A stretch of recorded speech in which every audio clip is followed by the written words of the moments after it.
the Ribbon podcast, where we are creating an empowering and supportive community for women navigating the journey of breast cancer.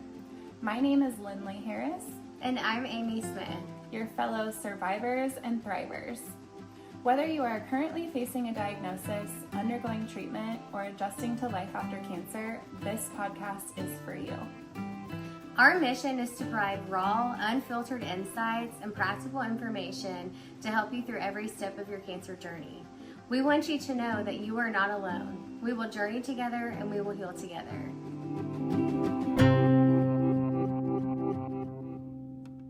Welcome back for episode 7. This week's episode, we're going to be discussing radiation. And I'm super excited because I honestly don't know a single bit about this because I did not actually go through radiation treatment. So this is going to be a really interesting. I think both ends really because there's so much uniqueness to your radiation journey. Yeah. Because it still is a journey, even though it looked different. But this is also fun because, or interesting, I don't know about fun. But this is kind of where we kind of like went different ways with things. Yeah. So this is just the beginning of that. So I'm excited to hear about yours too, and just for sure something that I wasn't a part of, you know? Yeah, we definitely didn't really have as much to link each other in this. Yeah. Like we didn't really have each other to lean on because I didn't go through this as like you did. You actually had the treatments. Yeah.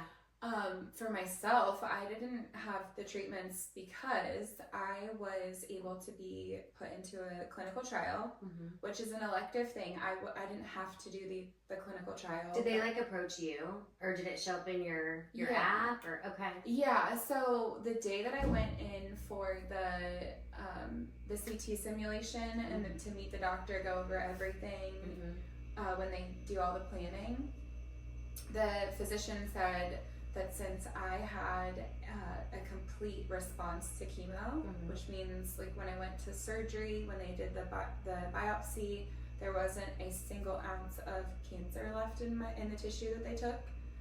So because of that, they're looking to see if they're over treating women. Okay. Because if there's nothing to radiate, what are you radiating? Right. And so I would hate to put someone through that that didn't necessarily need it. Yeah. So I felt, the number one thing throughout the whole cancer journey for me was I really want to be able to be that person that goes through it and, they utilize my journey to benefit the next person. So, which is, that's the whole purpose of clinical trials, right? They want to be able to figure out, like, how do we treat the next person better? So, yeah, I felt like it was my duty to give back because, as we both know, the person that went before us helped dictate what chemotherapy we received, what surgery we were, were able to have, and then, into radiation, and then also ultimately into reconstruction. So being able to be that person for the next, woman that's about to go through it, I felt like that was the thing that gave me purpose through the whole journey. That's good. And did you, like, how hard of a decision was that for you? I know that you've always, like, that's just your personality. Yeah. You are just, like, able to do hard things to benefit other people because you're very selfless. But how hard was that decision, though? It was actually really difficult, even though it happened so fast. Yeah. I remember when I signed the paperwork to be put into the trial. So and I want to be clear on what that actually meant. So just because I was put into the clinical trial didn't automatically mean that I wasn't going to have radiation. So they could randomize you to have radiation treatment and be on the trial. And then they could also randomize you to not have radiation and be on the trial. So there was, I didn't know which one I was getting. So when I signed the paperwork to say, yes, I'm willing to do this clinical trial, they then put that into the system, and the system then generates whether or not you're going to have it or not.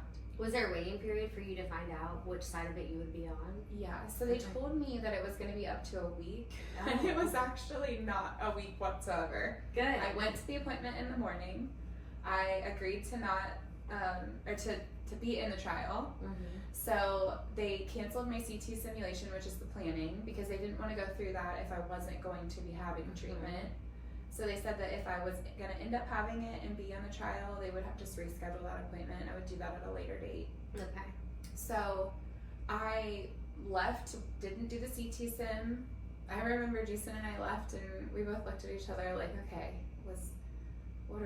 what are we walking into here? Like, I don't know which way we're gonna go, and am I gonna be okay if I don't have radiation? Because this is probably, is it like 7 or 8 months into from diagnosis date?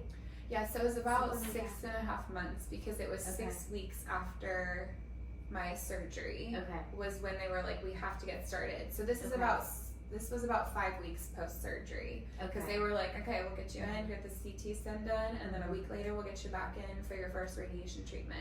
And circling back to an earlier episode where we talked about from day one, you're meeting with everybody. So from day one, that was on your radar. I'm doing radiation, you know, and we always talk about control. So it's also another aspect to think about. Like from the beginning, we're like, oh yeah, we're doing radiation and that's going to help me and all this stuff. So that decision, I'm proud of you for making something that, you know, it was kind of probably more in the moment than you were expecting to. Because you don't go in knowing that there could be a trial or anything like that. My oncologist, one time I had, I think a medical student come in and kind of mention a study that they were working on. But it was funny, they just like popped in my room while I was waiting for oncology. I'm like, did not expect that, you know? Yeah, you're not always, you know, anticipating that. However, we did have treatment at a research hospital. So we were able to access the research studies, whereas if you're at a rural hospital where they don't have, you know, research happening actively, you're not going to be presented with that type of, you know, trial or medication that they might be researching, you know, things like that. So we were at a hospital that offered those things, and that is one of the beauties of being able to access that, because if you, heaven forbid, have, you know, no options, the research studies might be the only option. So yeah, I'm very grateful to have been able to be put into that trial. I was definitely more nervous for radiation than maybe any other step of the journey, because it was just something I didn't know. Yeah, it was like you hear so much more about chemo, you kind of understand the process, like you know that, okay, they're gonna put this medication in your veins and it's gonna do what it's supposed to do, and then you're gonna go through surgery, and you know, you just, I feel like the common knowledge of that was more, you know, I feel like presented before we went through treatment. And you were gonna kind of be alone too. So there's this machine that you're not familiar with. I struggle with claustrophobia. So, and it wasn't, I don't think that was a concern later, but the, like, what's the word I'm looking for? Like, just me not knowing that. The unknown. The unknown. And I was just like, okay, so I was worried about claustrophobia. I was worried about being back there by myself. Because at chemo, you know, we had like, our nurses became like super close friends. You can ask any questions. It was like very familiar. So this was unknown. This was nerve-wracking. But unlike anything else, like, you know, all of this was foreign at one time. And then we get to a point where we're like, okay, we can do this, and then it's so much mind over matter for a lot of this. And I think we've trained ourselves at this point to be much better at that. So, I think, and I don't know if you felt this way, but because you had CT scans before starting treatment, once I realized that the CT scan machine and the radiation machine were very similar, they're not the same. I don't want to like put that out, they're not the same. However, the idea is very similar.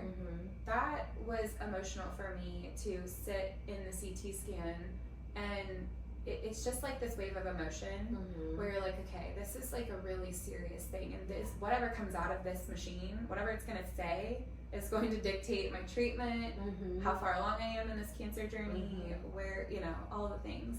So I think the emotional side, I was a little bit worried about just how I was going to feel mentally going through it versus physically. I wasn't really afraid of the physical pain or discomfort or any of that. It was just the emotional side of it. Mm-hmm. I think there is a physical aspect too, like where you worry about somebody you may have known that went through radiation and what their burning looks like, because ultimately it's a burn. And to even think of it in that aspect is crazy. And then the demanding schedule really is a lot. It's like a lot of weight put on your shoulders because it's daily. And granted, it was a reasonable drive, but daily, like, wow, that's a lot. And life has to stop because you get in when you can get in, you know, and you have to do this. Just like with anything else, but there's a lot. So how many treatments overall did you have? Because you went 5 days a week, so Monday through Friday, for how many weeks? I had a total of 25 treatments. Okay. But there was a holiday in there, and at one point I was like, hey, during this holiday, it was around 4th of July, am I allowed to go out of town? Because I really want to like take like a day, an extra day or whatever. So I did take an extra day. They were fine with that. And it worked with like the holiday. But I was bummed while I was gone because I was like, I can't get into a hot tub. There are restrictions. You have to wear so much more sunscreen. I never really had thought about SPF shirts and things like that. I didn't even know that was a thing. Yeah, because they're like, listen, so I got the whole right side of me radiated, and now if I was to go out in the sun, that would be the first to burn on my body because it's already been exposed to radiation directly. So, I guess I didn't really think about that. I know when you buy like shirts and stuff, or like swim shirts for your kids, it always says like none of them are cute, but and I didn't realize how much sunlight comes through your clothing. Yeah, you don't. Why would I ever think about that before? You know? Oh, okay. So that's really interesting. Yeah, and I did get a little bit red. Like we had just gone to Tennessee, but I did get a little bit red because I didn't think about it, and I wore a black shirt because, you know, easy. Yeah. And so I was like, oh, okay. But you know, and I wasn't wearing a turtleneck, so it was like up here down to like my mid stomach section. So, yeah. Wow. Yeah. So throughout the radiation experience, what do you think was the hardest part for you? Being alone on the table. Yeah, it's like sad to think about, but you have like a super great group of, I want to say like 4 to 6 techs, and you can become very like familiar and friendly with them because you guys see each other a lot. Of course. And you know, you're like completely undressed from the top up or whatever. Yeah. So it's like a very vulnerable state.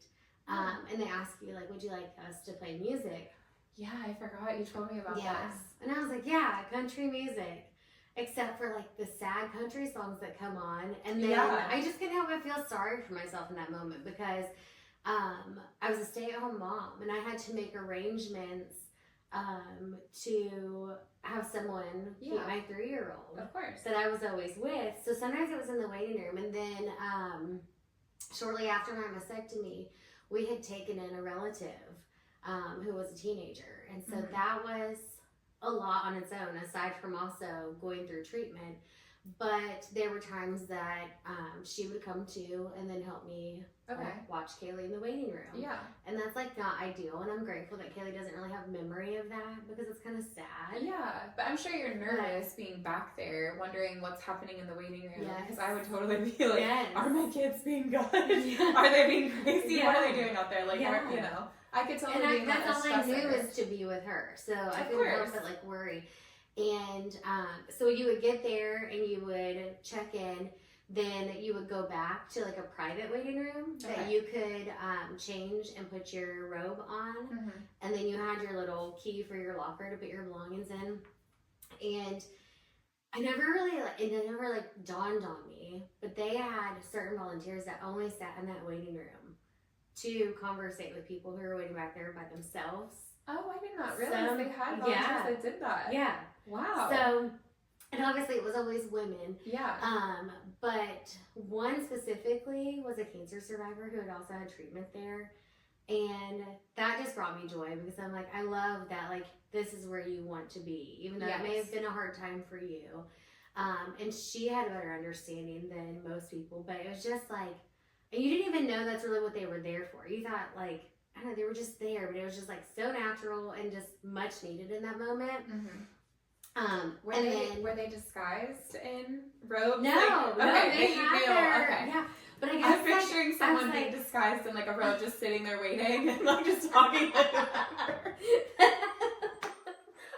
I don't know. I pictured that, but well, no. I mean, I guess the way I described it was kind of like you just didn't realize that's what their purpose was. Yeah. Because I was like, maybe she's like on break, or I don't know. But now I'm like saying this out loud, and it sounds so weird because no, but it makes sense. But why would honestly, they take a break while women are sitting there in row? You know? Well, true. Maybe we're gonna edit this part out. No.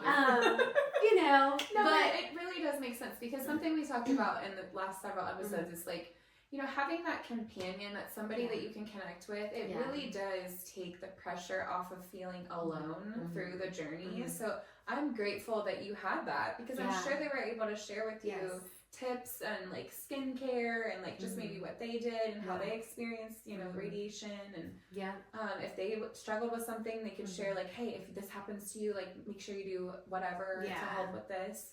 And there was a table there too, like from our chemo floor that was like maybe like some kind of like skin ointment that someone had made that was like natural, things like that too, which was really nice. And then one of the women actually, I don't know how we connected. This is so funny because I forgot she's a mother-in-law of someone we went to high school with, and I was like, oh my gosh, that's crazy. She graduated before me, and I don't know how we made that connection because obviously she's not going out saying anything in regards to me or my medical treatment. I think we probably just talked about hometowns and things like that or where I lived at. But it was like such a small world. And then it turns out I knew her in a second way as well. And I was like, that's so funny. But it was really nice to know that they would be in there because it wasn't just like quiet and things. And then I got to talk to another person that was there because a lot of the times the schedule is usually the same people. So she, I don't know if she went before or after me, but we were usually there at the same time. And she drove 2 hours every day to come get radiation.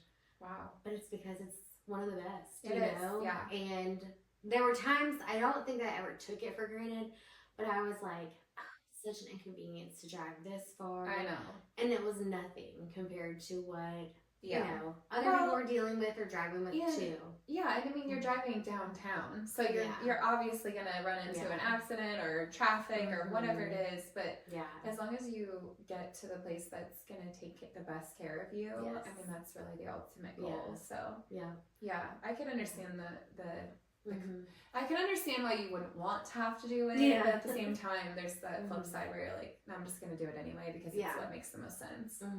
So, I would wait there in the waiting room and talk to different people or whatever. And I took a selfie every day I was in there just to see like the transition. And I kind of want to monitor too, if you could see any of like my burn or anything.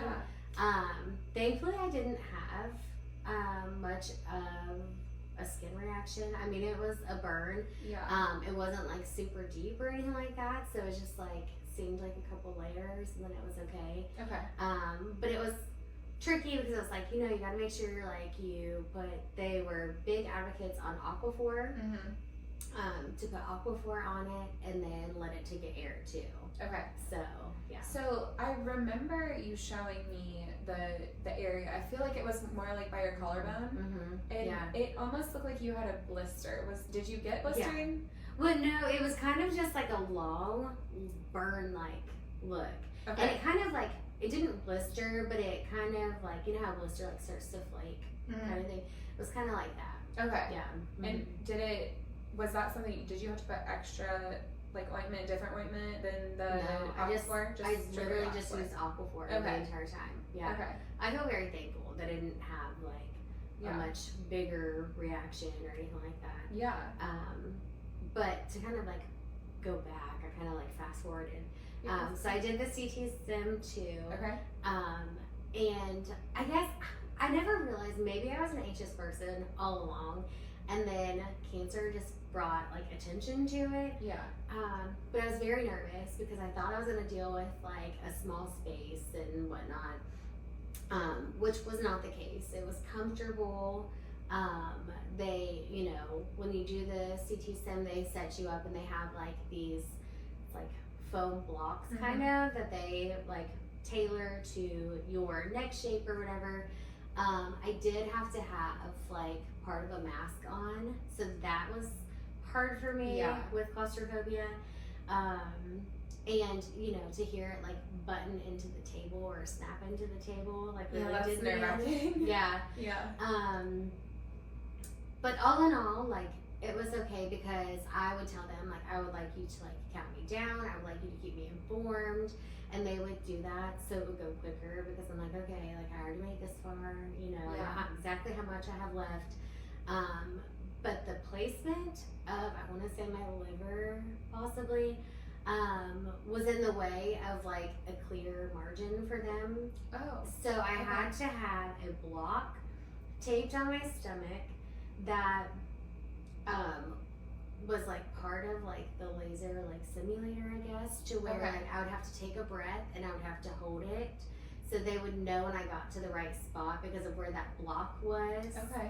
Wow. And that way then they could do the radiation. And I don't remember exactly how long I had to like hold my breath for and things like that. It wasn't like anything crazy, but that also like helped me like kind of chill out because I was controlling my breathing that way. So there was a positive to it. That's good. Yeah. And they had one of the things that like makes me cringe, and it's nothing like crazy, but obviously I was flat at this time. I did delayed reconstruction, so that way there was nothing in the way of radiation. And I could kind of like get to that sooner. Yes. So they had, it was like these like gel pads that were kind of sticky that they would use to cover my scars each time. I didn't realize they did anything like that. Yeah, and so I obviously had like the tattoos for like the markings, and they look like the tip of like a pencil. That I had like left on your body, and like I didn't think I could see them anymore. So I had those, and then I had like the sticker type things, and every time they would put one on across my scar, when they would get down to my rib cage, they would just rub it to make sure it was on there good. Oh, that feeling is. Oh, it's just the numb. I don't know. I do not like that. I still don't. How do you describe that though? Like I don't know. It's weird. It's because you can feel it on the inside, but the outside you can't feel, and it's like it's just a very bizarre feeling. I can't stand it. And they meant nothing. No, they knew nothing by it or whatever. Of course. And then they give you the option. Do you want all of this? Like your strap and your things, and I'm like, okay, like I'll take them to show my family, I guess. Yeah. I do have a couple pictures that are super unflattering of me on the table because I wanted to see what it looks like as a whole, and so they were like super open to letting taking the picture and stuff like that. So and they did the warm blanket. Okay. Good. So I mean, all in all, it was very comfortable given the circumstances. Yeah. And it didn't take long once you got on the table to do it or anything like that. My biggest recommendation is to pick better music, more upbeat. Maybe like Dolly, 95, something crazy. Something a little exciting. Yeah. It'd be hard to stay still and not move your body. But, that's true. If you could, bumping with the beat. Yeah. But anything more upbeat. And they actually did prescribe me, I don't know what it was called, because I don't know that I really ever did take it. Something to like relax more. Like Zoloft or something.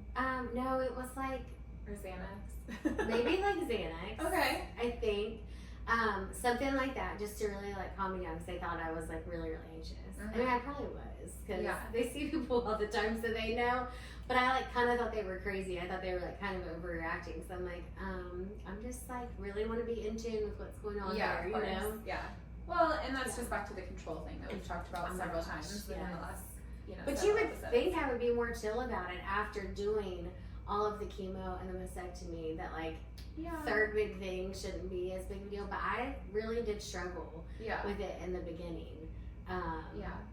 Now, I do have a question. You mentioned how you were laying on the table. So something I remember that I was going to have to do if I had radiation, they kept saying, oh, you got to be able to lift your arm up. You got to be able to lift your arm up by the time you get to radiation, which is why I did physical therapy in between the surgery and what was supposed to be my radiation time.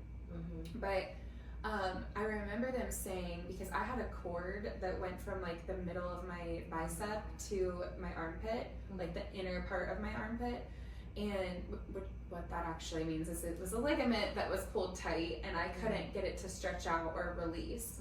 So did you have to put your arm up like this and like have your like over my hand head behind your head, or like just right up here like this? Okay. Both of them. Yeah. Okay. Yeah. And I did do physical therapy after my mastectomy too. Okay. I absolutely needed to. Yeah. To do, like, to gain back daily functions, really, you know. Yeah.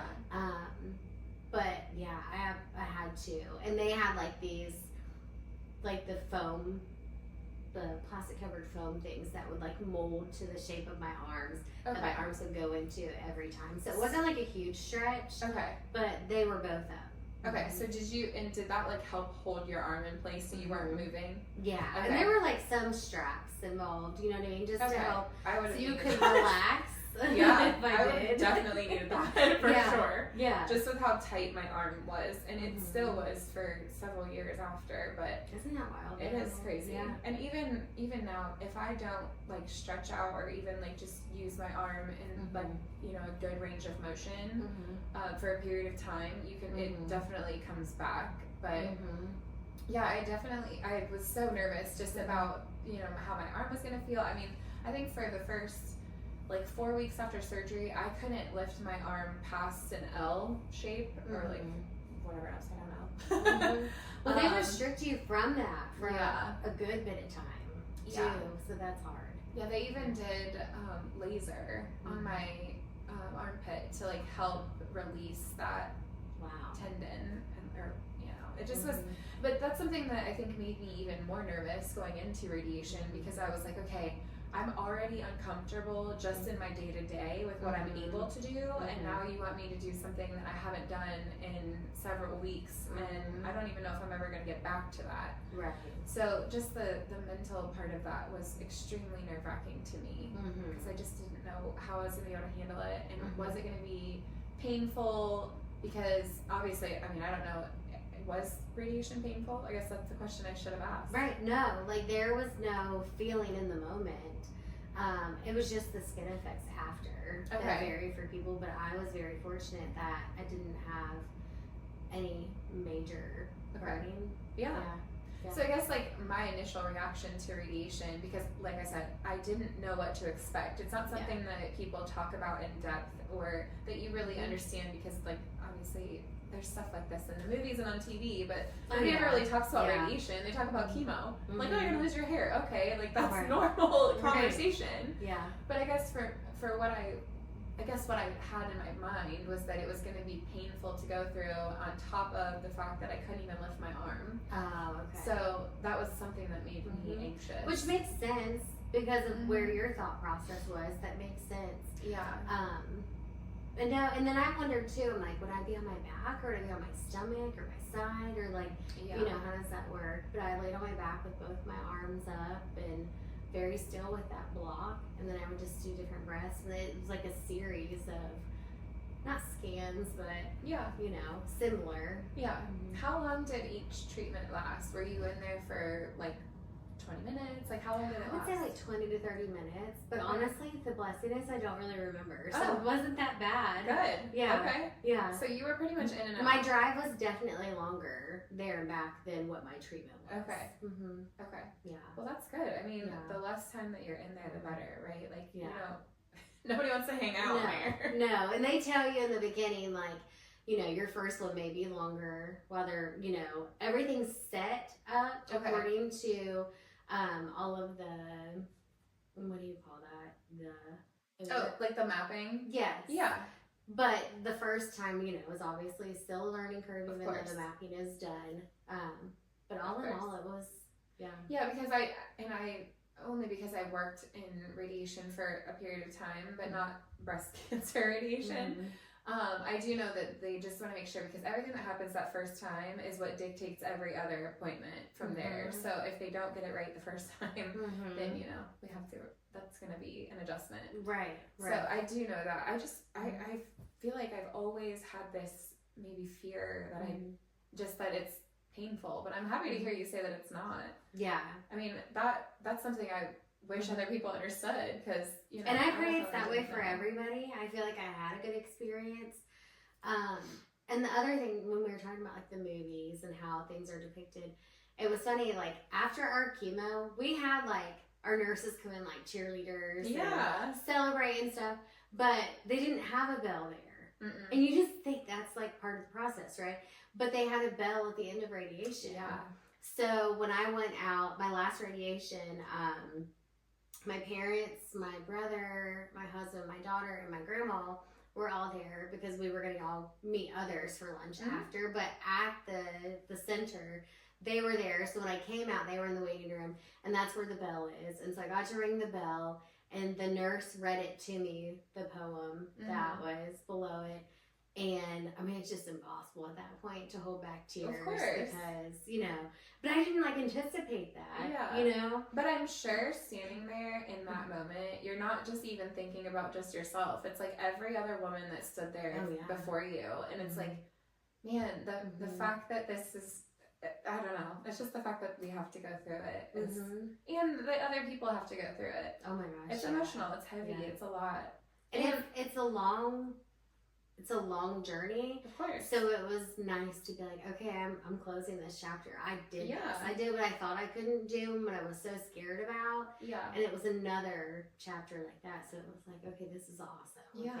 And that your husband and your daughter got to experience that with you and share that success, because, you know, as we know, they're along for the ride as well. They don't necessarily have the symptoms. No. They do have to face a little bit of that reality that we do as well. Yeah. So I'm really happy that it went well for you.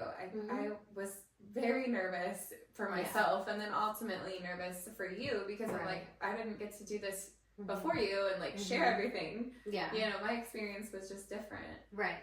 So, but, and that's just the beginning of our journeys. Kind of, we're like side by side, but we're on different roads. And I think that that's awesome. So we can share more of a perspective with people, and reach others that can benefit from it too. Yeah. Do you feel like once radiation was over, do you think that like mentally it was just like a relief, or did you feel like, how did you feel after? I feel like a huge relief, because I was like, okay, that was another big milestone that I had to do. Radiation in the summer was really hard too, you know, so, and as a mom with a child, you know, in the summertime, that I feel like was tricky. Of course. But yeah, I do feel like it was a big relief, and like a big, you know, chapter closed in my journey. I had other things that I was going to have to focus on to deal with, and that was okay, because I feel like the more I could put behind me, the better prepared I could be for what else I had to do. Yeah. And one other thing I wanted to ask about radiation. So when you do radiation, you go through the 25 treatments, and then did you have another CT scan at the end of that, or how did that work for you? No CT scan. No. And it's kind of like after chemo too, I feel like people are like, oh, did you get a scan? Are you in remission? And I was like, first of all, like, they never really used the word remission. But we had confirmation throughout because of where our cancer was located. Of course. So it was like after I think my first chemo, you couldn't feel the tumor anymore like you could. Yeah. And then after the mastectomy, they were able to verify clean margins and that there was not anywhere else. And so we didn't necessarily need a scan to do that. Yeah. But yeah, no CT after. It was the end of it. Yeah, I only had the one set of CT scans, and it was right before I started treatment at the very beginning, and that was it. So there was no follow-up to that. But yeah, I didn't know how that worked, because I wasn't sure if they were checking to make sure they got everything, or they did everything that they needed to, like how that looked. Yeah. But yeah, as far as just radiation in general, because like you said, you felt really relieved. I don't know that I ever really had a relief feeling. That's true. I mean, because Yeah. It was different for you. Yeah, the only thing that I had at that point after surgery was the Herceptin treatments. So, you know, every 3 weeks you go back and you have that treatment until you hit that 1 year mark. And I don't think I ever had that relief feeling, which is one of the reasons why it was really difficult to not have radiation. Now, I'm not saying that I wanted to have that, because obviously nobody wants to go through it. There's so many side effects, and you never know what's gonna happen within your journey. But I feel like I was anticipating that 3rd chapter of like, okay, I went through chemo, I went through surgery. Because that's what you knew for so long. Exactly. Yeah. But it's so nice to kind of sit back and think about, I was a candidate for this trial because they felt clear margins and everything from your surgery. So and I reassuring. Remember when we were in the appointment and they were presenting this trial to me, I remember them saying that at the time, now this has been almost 7 years ago, that they had 27 women who had been in the trial, and at that time, and I cannot confirm that as of today, but as of then,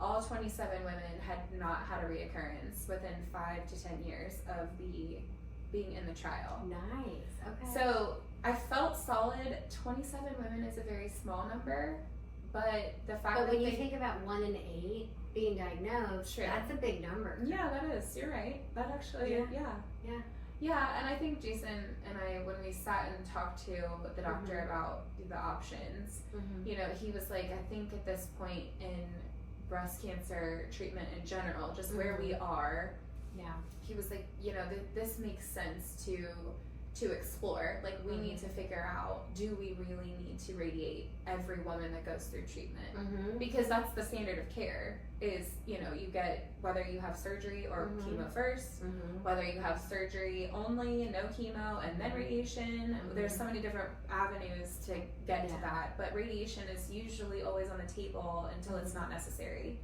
And in my case, it was still part of the standard of care. It was just you know, I specifically had a full response, and not everybody does. So if you don't, then you wouldn't be you know, a candidate for this trial. And so I felt like, okay, I'm a candidate, I might as well take advantage of the fact that, you know, I could still end up with radiation, but you know, in my case, I didn't.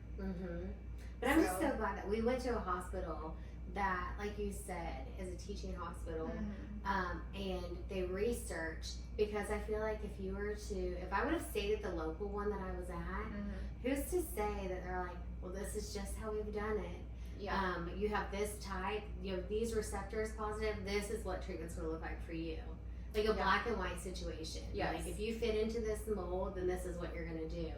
And not really like individualized care, which is 100% what we were able to receive. Absolutely. And, you know, anticipating what it's going to look like at the end. It's something we should have learned in the beginning.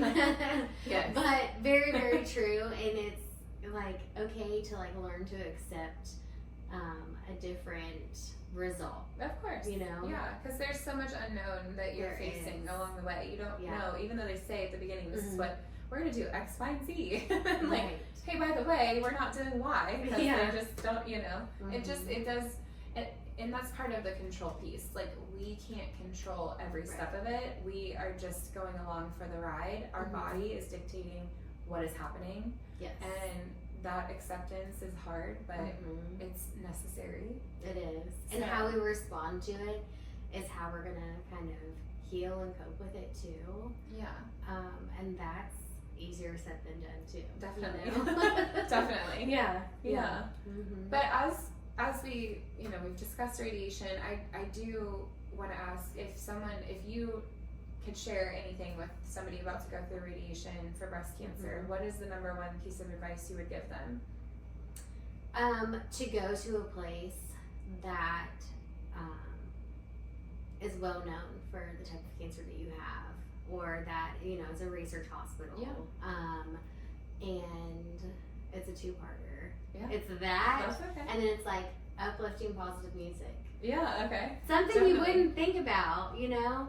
But it, you know, plays a big role in the fact when you're in there by yourself, you know, you can feel down. So it's like, just, I don't know, Like a women empowerment song, something that's going to make you feel like, yes, I'm super strong and I got this, because I'm sure that it is a heavy emotional thing once you're in the room. Right, and I never really anticipated that, because I felt like I was far into my journey, and I was strong, and I was all these things, but then it's like, when you literally can't move, and you're there by yourself, and you can just be in your thoughts, you know, our mind can do that to us. Oh, oh my gosh. Get ahead of that before you get to that point. So, yeah, and definitely talk to somebody though if you're feeling down. Yes, I just connected with someone last week. Has been a long time family friend, and her journey looks different than mine. And my biggest thing is you've caught it early, and this is great. However, this is not a normal thing. These are not just normal doctor's appointments and things like that. You're still battling cancer, and I still feel like, even though it may not be the route that I had to take, or you know, as in depth as somebody else's, everybody's journey looks different, but you need to connect with someone that can relate, or that can just, I feel like someone that can relate, so you can vent, you can find resources with, you know.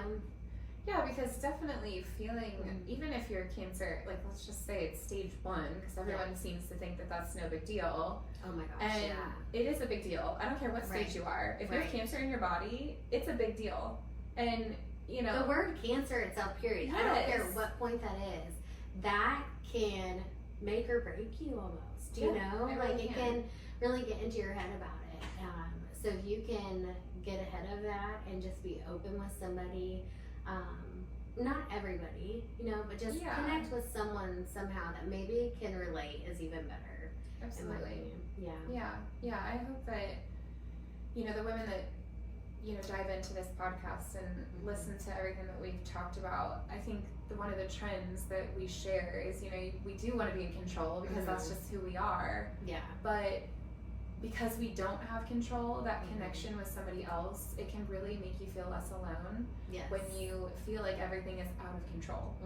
So I know for me that was extremely hard. I felt like I was holding the weight of the world on my shoulders, and maybe because I was going first between the two of us, and even first in other aspects with other women who were in my circle, but I mean, I wasn't alone.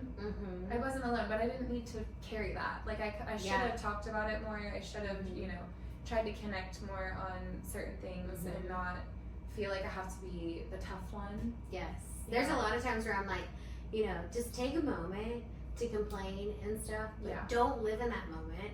Yeah. Let it out and then move on. Absolutely. And that's going to help you, because no one should ever keep anything, not even like cancer, you know, but nothing should ever be bottled. Absolutely. And I just feel like that, that there was another person that I connected with, and I'm like, listen, I may not be able to relate, but I have a friend who does. So if we can't provide that connection here, we can still connect people with other people who can truly relate, or, you know, have similarities that can still help benefit. But I think community is key. Exactly. And which is one of the exciting things about this podcast. We're getting close to kind of sharing the end of our journey through it as we move through our reconstruction stories. Right. But highlighting some women that we, you know, have connected with over the years, just sharing their stories, and then building off of everything that, you know, all the knowledge that we're going to gain from them, even because every journey is different. I mean, that is the tagline for our breast cancer hospital. Like, there's not one cancer journey that is exactly the same. It's just not. Right. So I think that that's the exciting thing for where we're headed, and I look forward to, you know, really connecting and learning even more. I mean, as much as I've learned today, learning even more from here is just, you know, even more exciting. And also because, like you said, our reconstruction journeys were different. Yes. So, and there's stuff that I still don't know about your journey, and I'm sure that there's things about mine that we really haven't discussed. Yeah. So, yeah, I hope that we can just keep building off of this and learning from each other and learning from other women too. Yes. So, and I'm glad that we're able to use our platform to do so for people. Yeah. Something I would like to end our podcast episode with is if you are someone going through cancer, specifically breast cancer at this time, or have gone through treatment, if you could please share anything you'd like to share with the women we're connecting with. We think that this community could really build off of each other, and we know that there are women who could benefit from all of the knowledge that could come from this podcast page. So. But I think that's everything for today, and we'll touch back on time. Yeah, we'll touch back on reconstruction. Yeah. So, thanks for joining.